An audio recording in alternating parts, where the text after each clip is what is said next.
this applies not just to this center, but to many other centers. And so nothing should be taken personally over here, because I've heard this many times.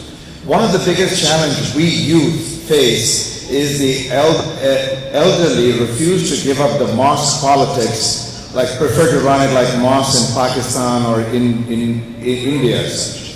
Further depriving the community of innovative programs, spending or investing the money they receive unwisely. Can you please advise on how to change the old ideologies and encourage the elderly to pave way for new and youthful leaders? At the same time, there's another related question about the women's side that not treated well.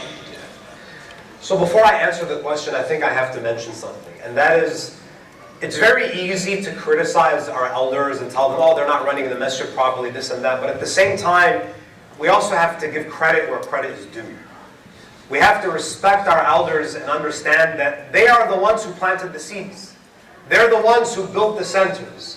So even when we want to criticize, we have to do it with the utmost respect and know that they are the pioneers. You know, they put in a lot of blood, sweat, and tears to establish these centers. So when we want to make change, we have to also do it with akhlaq. Number two, we youth, and I call myself a youth because, you know, I'm not that old. Yeah, right? We also have to step up to the plate. We're very good at complaining. We're very good at saying, oh, there's no English programs. Okay, come forward and you organize it. You step up. You make it happen. So you have to also be proactive. You can't just complain, you know. Because, you know, we're good at complaining. But have you actually called for a meeting with the board? Have you sat down with them? Have you actually given them a plan? You know, have you given them a proposal? I think if you do that, you'll be surprised at how receptive the elders will be. But if you're just criticizing, and you don't ever show up to the masjid, of course they're not going to hand over the keys to the mosque to you. You know, you have to demonstrate some responsibility. So that's what my advice would be. And I think that sometimes we get so fired up that we just want to start a coup and overthrow the masjid, let's kick the board out to the street. We have to always maintain akhlaq.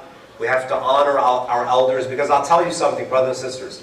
Starting a youth program that's built on disrespecting the elders is not going to have any barakah.